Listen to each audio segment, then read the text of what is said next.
ভাব ও কাজ। কাজী নজরুল ইসলাম।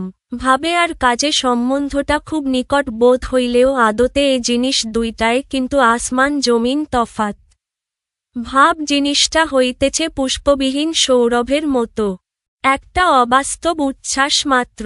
তাই বলিয়া কাজ মানে যে সৌরভবিহীন পুষ্প, ইহা যেন কেহ মনে করিয়া না বসেন। কাজ জিনিসটাই ভাবকে রূপ দেয়, ইহা সম্পূর্ণভাবে বস্তুজগতের। তাই বলিয়া ভাবকে যে আমরা মন্দ বলিতেছি বা নিন্দা করিতেছি, তাহা নহে। ভাব জিনিসটা খুবই ভালো। মানুষকে কজায় আনিবার জন্য তাহার সর্বাপেক্ষা কোমল জায়গায় ছোঁয়া দিয়া তাহাকে মাতাইয়া না তুলিতে পারিলে তাহার দ্বারা কোনো কাজ করানো যায় না। বিশেষ করিয়া আমাদের এই ভাব পাগলা দেশে। কিন্তু শুধু ভাব লইয়াই থাকিব, লোককে শুধু কথায় মাতাইয়া মশগুল করিয়াই রাখিব, এও একটা মস্ত বদ খেয়াল।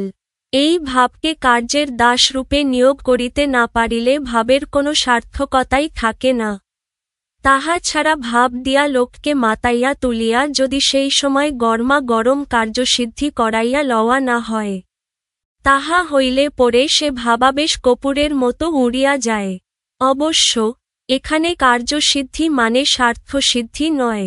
যিনি ভাবের বাঁশি বাজাইয়া জনসাধারণকে নাচাইবেন, তাহাকে নিঃস্বার্থ ত্যাগী ঋষি হইতে হইবে। তিনি লোকদিগের সূক্ষ্ম অনুভূতি বা ভাবকে জাগাইয়া তুলিবেন মানুষের কল্যাণের জন্য, নিজের স্বার্থসিদ্ধির জন্য নয়। তাহাকে একটা খুব মহত্তর উদ্দেশ্য ও কল্যাণ কামনা লইয়া ভাবের বন্যা বহাইতে হইবে।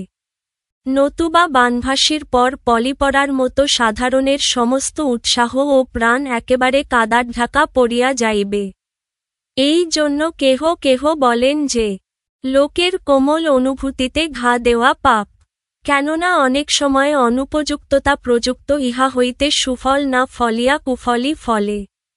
আগে হইতে সমস্ত কার্যের বন্দোবস্ত করিয়া বা কার্যক্ষেত্র তৈয়ার রাখিয়া তবে লোকদিগকে সোনার কাঠির ছোঁয়া দিয়া জাগাইয়া তুলিতে হইবে। নতুবা তাহারা যখন জাগিয়া দেখিবে যে তাহারা অনর্থক জাগিয়াছে, কোনো কার্য করিবার নাই, তখন মহা বিরক্ত হইয়া আবার ঘুমাইয়া পড়িবে এবং তখন আর জাগাইলেও জাগিবে না। কেননা তখন যে তাহারা জাগিয়া ঘুমাইবে এবং জাগিয়া ঘুমাইলে তাহাকে কেহই তুলিতে পারে না। তাহা অপেক্ষা বরং কুম্ভকর্ণের নিদ্রা ভালো, সে ঘুম ঢোল কাশি বাজাইয়া ভাঙানো বিচিত্র নয়। এ কথাটা একটা মস্ত সত্যি। তাহা এতদিনে আমরা ঠেকিয়া শিখিয়াছি। এই যে সেদিন একটা হুজুগে মাতিয়া হুড়হুড় করিয়া হাজার কতক স্কুল কলেজের ছাত্রদল বাহির হইয়া আসিল, কই তাহারা তো তাহাদের এই সৎ সংকল্প, এই মহৎ ত্যাগকে স্থায়ীরূপে বরণ করিয়া লইতে পারিল না। কেন এমন হইল? একটা সাময়িক উত্তেজনার মুখে এই ত্যাগের অভিনয় করিতে গিয়া স্পিরিটকে কি বিশ্রীভাবেই না মুখ ভ্যাংচানো হইল। যাহারা শুধু ভাবের চোটে না বুঝিয়া না শুনিয়া শুধু একটু নামের জন্য বা বদনামের ভয় এমন করিয়া তাহাদের স্পিরিট বা আত্মার শক্তির পবিত্রতা নষ্ট করিল, তাহারা কি দরকার পড়িলে আবার কাল এমনি করিয়া বাহির হইয়া আসিতে পারিবে? আজ যাহারা মুখে চাদর জড়াইয়া কল্যকার ত্যক্ত বিশ্ববিদ্যালয়ে আবার মুখটি চূন করিয়া ঢুকিল, কাল দেশের সত্যিকার ডাক আসিলে তাহারা কি আর তাহাতে সাড়া দিতে পারিবে? হঠকারিতা করিয়া একবার যে ভোগটা ভুগিল বা ভ্রম করিল, তাহারই অনুশোচনাটা তাহারা কিছুতেই মন হইতে মুছিয়া ফেলিতে পারিবে না। বাহিরে যতই কেন লাপরোয়া ভাব দেখাক না, এখন সত্যিকার ডাক শুনিয়া প্রাণ চাহিলেও সে লজ্জায় তাহাতে আসিয়া যোগদান করিতে পারিবে না। এই রূপে আমরা আমাদের দেশের প্রাণশক্তি এই তরুণদের স্পিরিটটাকে কুব্যবহারে আনিয়া মঙ্গলের নামে দেশের মহাশত্রুতা সাধনই করিতেছি নাকি? রাগিবার কথা নয়, এখন ইহা রীতিমতো বিবেচনা সাপেক্ষ। আমাদের এই আশা ভরসাস্থল যুবকগণ এত দুর্বল হইল কিরূপে বা এমন কাপুরুষের মতো ব্যবহারই বা করিল কেন? সেই কি আমাদেরই দোষে নয়?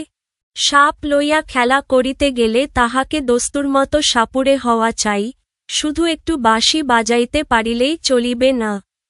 আজ যদি সত্যিকার কর্মী থাকিত দেশে, তাহা হইলে এমন সুবর্ণ সুযোগ মাছ মাঠে মারা যাইত না।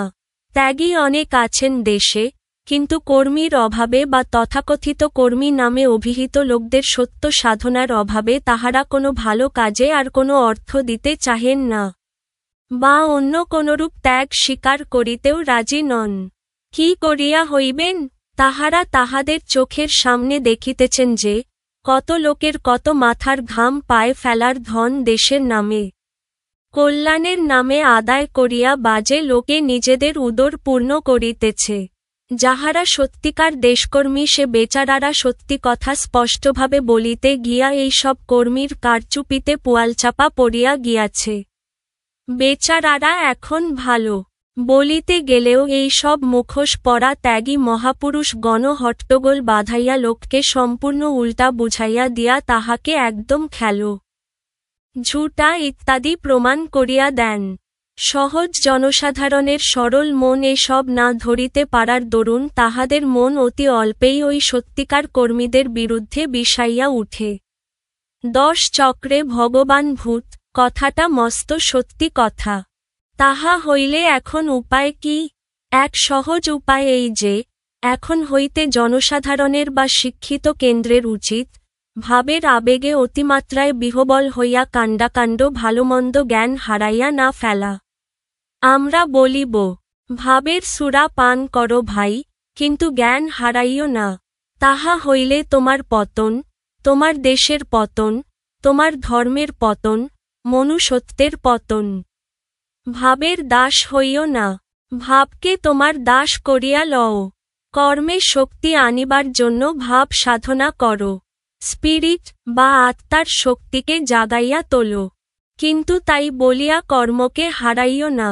অন্ধের মতো কিছু না বুঝিয়া না শুনিয়া ভেড়ার মতো পেছনে ধরিয়া চলিও না।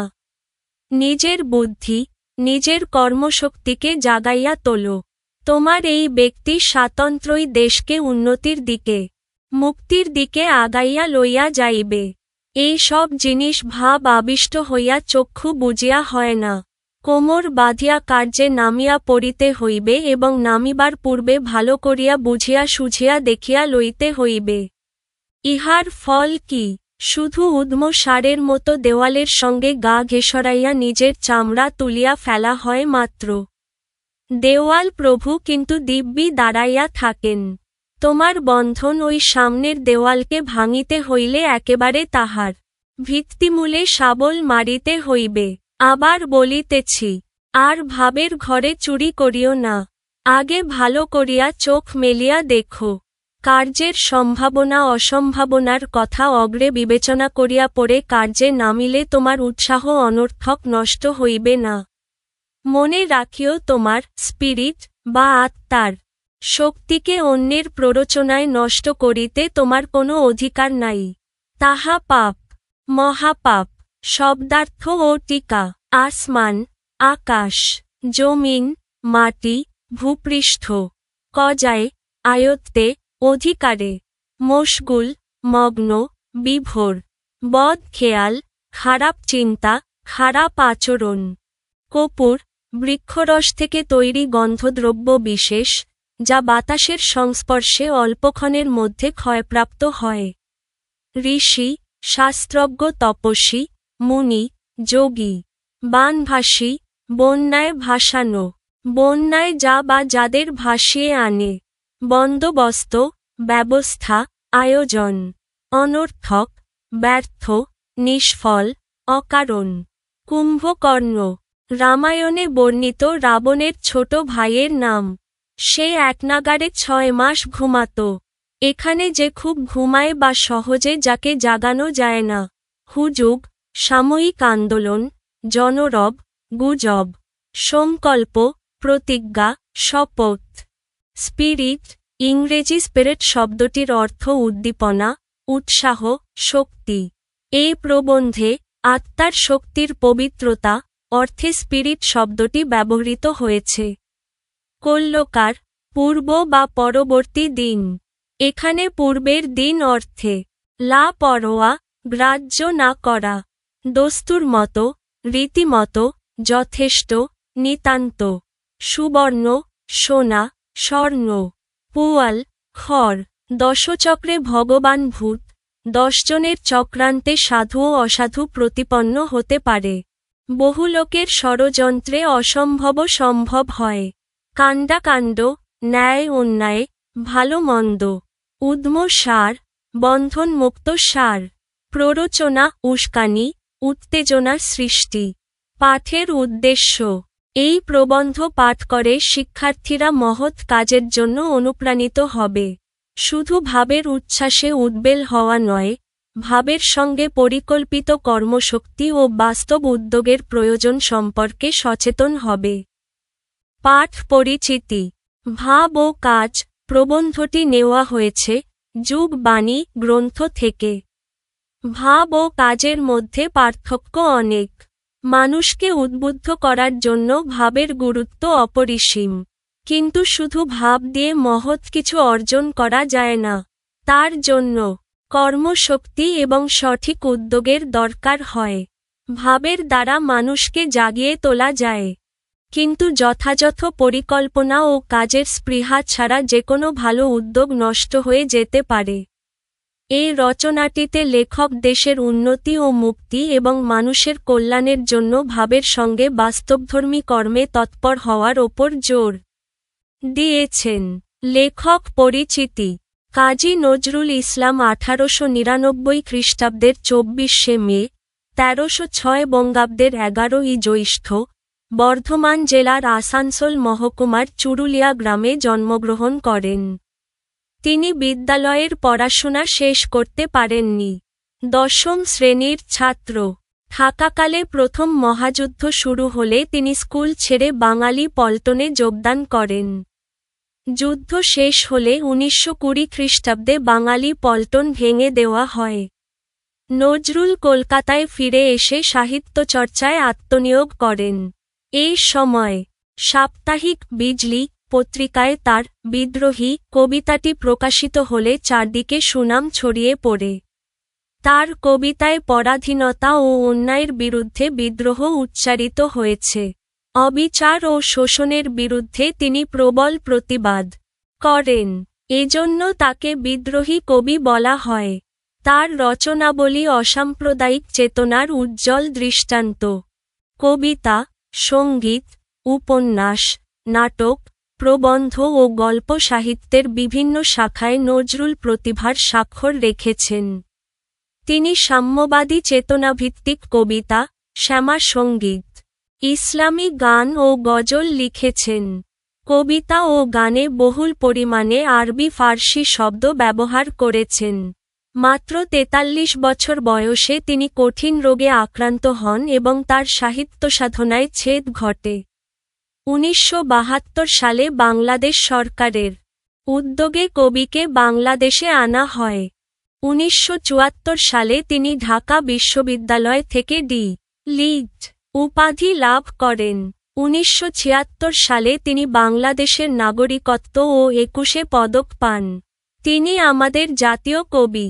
তার বিখ্যাত গ্রন্থগুলোর মধ্যে রয়েছে কাব্যগ্রন্থ অগ্নিবীণা, বিষের বাঁশি, সাম্যবাদী, সর্বহারা, সিন্ধু হিন্দোল, চক্রবাক উপন্যাস, মৃত্যুক্ষুধা, কুহেলিকা, গল্পগ্রন্থ, ব্যথার দান, রিক্তের বেদন, শিউলিমালা প্রবন্ধগ্রন্থ, যুগবাণী, রুদ্রমঙ্গল, নাটক, ঝিলিমিলি, আলেয়া, মধুমালা ইত্যাদি।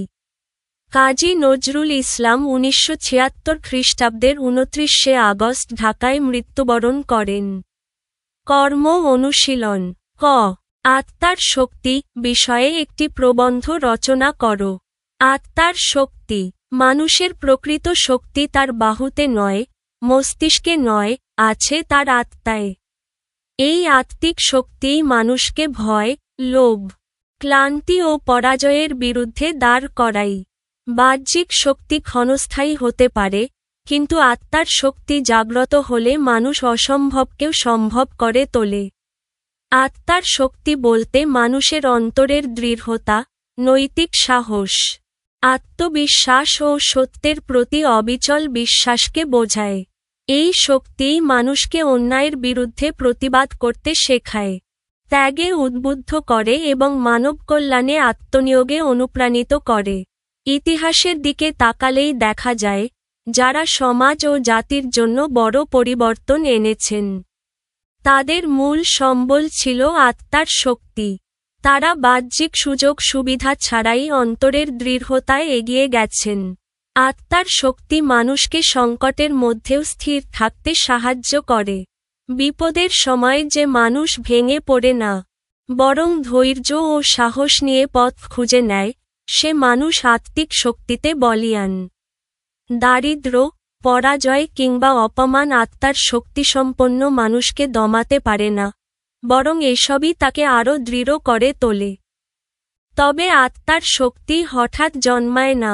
সততা, আত্মসংযম, দায়িত্ববোধ ও মানবিক মূল্যবোধ চর্চার মধ্য দিয়েই এই শক্তি গড়ে ওঠে। নিজের বিবেকের কথা শোনা, অন্যায় থেকে দূরে থাকা এবং সত্যের পথে অবিচল থাকার মধ্যেই আত্মার শক্তির বিকাশ ঘটে। আবার এই শক্তির অপব্যবহার হলে তা ধ্বংস ডেকে আনতে পারে। তাই আত্মার শক্তিকে সৎ উদ্দেশ্যে ও মানুষের কল্যাণে কাজে লাগানোই প্রকৃত দায়িত্ব। পরিশেষে বলা যায়, আত্মার শক্তিই মানুষের শ্রেষ্ঠ সম্পদ। এই শক্তি থাকলে মানুষ শুধু নিজের জীবনই নয়, সমাজ ও দেশকেও আলোকিত করতে পারে। তাই আমাদের উচিত আত্মার শক্তিকে জাগ্রত করা, তাকে সঠিক পথে পরিচালিত করা এবং মহৎ কর্মে নিয়োজিত করা, কারণ আত্মার শক্তি ছাড়া কোনো স্থায়ী সাফল্য সম্ভব নয়। এক দল ভাবে এর পক্ষ এবং আরেক দল কাজে এর পক্ষ নিয়ে বিতর্কে অংশগ্রহণ করবে। বিতর্কের বিষয়, ভাব না কাজ, কোনটি অধিক গুরুত্বপূর্ণ? পক্ষ ১, ভাবের পক্ষে। মাননীয় সভাপতি, সম্মানিত বিচারকমণ্ডলী ও প্রিয় সহপাঠীবৃন্দ, আমি আজ কথা বলবো ভাবের পক্ষে। প্রথমত, ভাব ছাড়া কোনো কাজের জন্মই হয় না। মানুষের মনে আগে অনুভূতি জাগে, তারপর সে কাজের দিকে অগ্রসর হয়। দেশপ্রেম, মানবপ্রেম, ত্যাগ বা বিদ্রোহ, সবকিছুর মূলেই রয়েছে ভাব। ভাব না থাকলে কাজ হয়ে যায় যান্ত্রিক, প্রাণহীন। দ্বিতীয়ত, ভাব মানুষকে নৈতিকতা শেখায়। কাজ যদি ভাবনির্ভর না হয়, তবে সেই কাজ অন্যায়, স্বার্থপরতা কিংবা শোষণের হাতিয়ার হয়ে উঠতে পারে। ইতিহাসে বহু উন্নয়নমূলক কাজ হয়েছে, কিন্তু ভাবের অভাবে সেগুলো মানবতার বিরুদ্ধে দাঁড়িয়েছে। তৃতীয়ত, সমাজ পরিবর্তনের সূচনা হয় ভাব জাগরণের মাধ্যমে। ভাষা আন্দোলন, মুক্তিযুদ্ধ কিংবা যে কোনো বিপ্লব, সবই শুরু হয়েছে মানুষের অন্তরের আগুন থেকে। সেই আগুনই ভাব, যা মানুষকে ঝাঁপিয়ে পড়তে সাহস যোগায়। অতএব আমরা বলতে চাই, ভাবই কাজের প্রাণ, কাজ তার দেহ। প্রাণ ছাড়া দেহ যেমন মূল্যহীন, তেমনি ভাব ছাড়া কাজ অর্থহীন। ধন্যবাদ। পক্ষ ২, কাজের পক্ষে। মাননীয় সভাপতি ও উপস্থিত সবাইকে আমার আন্তরিক শুভেচ্ছা। আমি কথা বলছি কাজের পক্ষে। প্রথমত, শুধু ভাব দিয়ে পৃথিবীর কোনো পরিবর্তন হয়নি। ক্ষুধার্ত মানুষ ভাব দিয়ে ভাত পায় না। বেকার যুবক ভাব দিয়ে চাকরি পায় না। বাস্তব সমস্যার সমাধান হয় বাস্তব কাজের মাধ্যমে। দ্বিতীয়ত, ভাব ক্ষণস্থায়ী হতে পারে, কিন্তু কাজ স্থায়ী ফল দেয়। ভাবের আবেগ সময়ের সঙ্গে মিলিয়ে যায়, কিন্তু কাজের ফল সমাজে দীর্ঘদিন প্রভাব রাখে। রাস্তা, স্কুল, হাসপাতাল, এসব কাজের ফল, ভাবের নয়। তৃতীয়ত, কাজই ভাবের সত্যতা প্রমাণ করে। যে ভাব কাজে রূপ নেয় না, তার শুধু কথার ফুলঝুরি। কাজ ছাড়া ভাব কপুরের মতো উড়ে যায়। কাজী নজরুল ইসলাম নিজেই এই কথাই বলেছেন। আমরা ভাবকে অস্বীকার করছি না, কিন্তু বলতে চাই, ভাব যদি পথ দেখায়, কাজই সেখানে পৌঁছে দেয়। অতএব কাজই অধিক গুরুত্বপূর্ণ। ধন্যবাদ।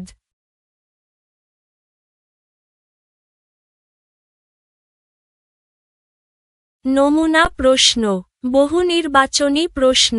১. ভাব ও কাজ লেখাটি কোন ধরনের সাহিত্য? খ. প্রবন্ধ। ২. সে ভাবাবেশ কপুরের মতো উড়িয়া যায় বাক্যটির কপুর শব্দের অর্থ নিচের কোনটি? ঘ. বাতাসের সংস্পর্শে অল্পক্ষণের মধ্যে ক্ষয়প্রাপ্ত হয় এমন বস্তু। ৩. ভাবের সুরা পান করো ভাই, কিন্তু জ্ঞান হারাইও না, জ্ঞান হারালে আই. দেশের পতন হবে। ই. নিজের পতন হবে। ই. মনুষ্যত্বের পতন হবে। নিচের কোনটি ঠিক? ঘ. আই, ই ও ই। নিচের উদ্দীপকটি পড়ে ৪ ও ৫ নং প্রশ্নের উত্তর দাও। জুয়েল অষ্টম শ্রেণীতে পড়ে। সে ক্লাসে সবসময় চুপচাপ থাকে। দেখলে মনে হয় কি যেন চিন্তা করছে। ক্লাসের পড়াও ঠিকমতো শেখে না, কিন্তু তার স্বপ্ন এসএসসি পরীক্ষার পর একটি ভালো কলেজে ভর্তি হবে। ৪. ভাব ও কাজ প্রবন্ধ অনুযায়ী জুয়েলের আচরণ হচ্ছে। ক. পুষ্পহীন সৌরভ। সে স্বপ্ন দেখে, কিন্তু পড়াশোনায় কাজ করছে না। অর্থাৎ ভাব আছে, কিন্তু তার কোনো বাস্তব কাজ নেই। ৫. ভাব ও কাজ প্রবন্ধ অনুযায়ী জুয়েলের উচিত আই. ভাব ও কাজের সমন্বয় করা। ই. ভাবের উচ্ছ্বাসকে নিয়ন্ত্রণ করা। ই. বাস্তবধর্মী কাজে তৎপর হওয়া। নিচের কোনটি ঠিক? ঘ. আই, ই ও ই। সৃজনশীল প্রশ্ন। তুমি স্বপ্নে রাজা হতে পারো, কোটি কোটি টাকা, বাড়ি গাড়ির মালিক হতে পারো, কল্পলোকের সুন্দর গল্পও হতে পারো, কিন্তু বাস্তবতা ভিন্ন এক জগৎ। এখানে বড় হতে হলে পরিশ্রমের বিকল্প নেই। শিক্ষার দ্বারা নিজের সুপ্ত প্রতিভাকে জাগ্রত করে সঠিক কর্মানুশীলনের মাধ্যমে বড় হতে হবে। সুতরাং কল্পনার জগতে হাবুডুবু না খেয়ে দেশ ও জাতির কল্যাণে আত্মনিয়োগ করাই মনুষ্যত্বের পরিচায়ক। ক. যিনি ভাবের বাঁশি বাজিয়ে জনসাধারণকে নাচাবেন তাকে কেমন হতে হবে? যিনি ভাবের বাঁশি বাজিয়ে জনসাধারণকে নাচাবেন, তাকে নিঃস্বার্থ, ত্যাগী ও মহৎ চরিত্রের মানুষ হতে হবে। তার উদ্দেশ্য হবে মানুষের কল্যাণ সাধন, নিজের স্বার্থসিদ্ধি নয়। তাকে সত্যিকার অর্থে একজন ঋষিসুলভ ব্যক্তি হতে হবে, যিনি মানুষের কোমল অনুভূতিকে জাগিয়ে তুলবেন সৎ ও কল্যাণকর কর্মে নিয়োজিত করার জন্য। মহত্তর উদ্দেশ্য ও কল্যাণ কামনা ছাড়া ভাবের উচ্ছ্বাস সৃষ্টি করলে তা মানুষের ক্ষতি ডেকে আনতে পারে। খ. লেখক স্পিরিট বা আত্মার শক্তিকে জাগিয়ে তুলতে বলেছেন কেন? লেখক স্পিরিট বা আত্মার শক্তিকে জাগিয়ে তুলতে বলেছেন কারণ এই আত্মিক শক্তিই মানুষকে সত্যিকার কর্মে উদ্বুদ্ধ করে এবং টিকে থাকার সাহস যোগায়। আত্মার শক্তি জাগ্রত না হলে মানুষ সাময়িক আবেগে উত্তেজিত হয়ে ভুল পথে চলে যেতে পারে বা মাঝপথে ক্লান্ত হয়ে পড়ে। কিন্তু স্পিরিট জাগ্রত থাকলে মানুষ ভয়, লোভ ও বাধা অতিক্রম করে সচেতনভাবে কাজ করতে পারে। এছাড়া আত্মার শক্তি মানুষকে নৈতিক দৃঢ়তা ও দায়িত্ববোধ দেয়, যাতে সে অন্যের প্ররোচনায় বিভ্রান্ত না হয় এবং নিজের বিবেক অনুযায়ী সঠিক সিদ্ধান্ত নিতে পারে। তাই লেখক চেয়েছেন, ভাবের উচ্ছ্বাসে ভেসে না গিয়ে আত্মার শক্তিকে জাগিয়ে তুলে পরিকল্পিত, স্থায়ী ও কল্যাণকর কর্মে মানুষ যেন আত্মনিয়োগ করে। গ. উদ্দীপকটি ভাব ও কাজ প্রবন্ধের যে দিকটি নির্দেশ করে তা বর্ণনা করো। উদ্দীপকটি ভাব ও কাজ প্রবন্ধের সেই দিকটি নির্দেশ করে যেখানে লেখক কল্পনানির্ভর ভাবের মোহ ত্যাগ করে বাস্তবধর্মী কর্মে আত্মনিয়োগের প্রয়োজনীয়তা তুলে ধরেছেন। উদ্দীপকে স্বপ্ন, কল্পলোক ও বাস্তবতার পার্থক্য দেখিয়ে বলা হয়েছে যে শুধু কল্পনা বা ভাবনায় বড় হওয়া যায় না, বড় হতে হলে শিক্ষা, পরিশ্রম ও সঠিক কর্মানুশীলন অপরিহার্য। এ কথাটি কাজী নজরুল ইসলামের বক্তব্যের সঙ্গে সম্পূর্ণ সঙ্গতিপূর্ণ। তিনি বলেছেন, ভাব মানুষকে জাগাতে পারে, কিন্তু যদি সেই ভাবকে পরিকল্পিত কাজে রূপ দেওয়া না হয়, তবে তা কপুরের মতো উড়ে যায়। তাই লেখক ভাবের দাস না হয়ে ভাবকে কর্মের দাস করার কথা বলেছেন। উদ্দীপকেও কল্পনার জগতে ডুবে না থেকে বাস্তব কাজে মনোনিবেশ করে দেশ ও জাতির কল্যাণে আত্মনিয়োগ করার আহ্বান জানানো হয়েছে।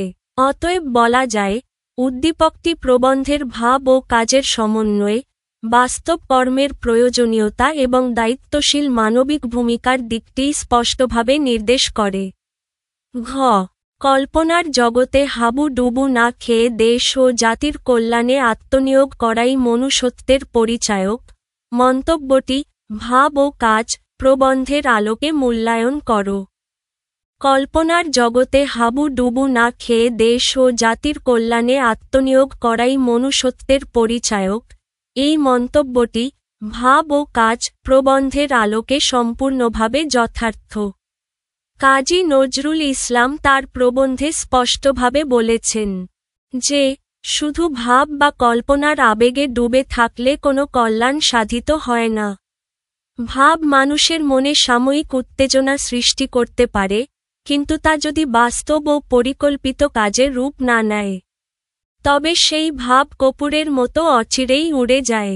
নজরুলের মতে, ভাবকে কর্মের দাস না বানাতে পারলে তার কোনো সার্থকতা থাকে না।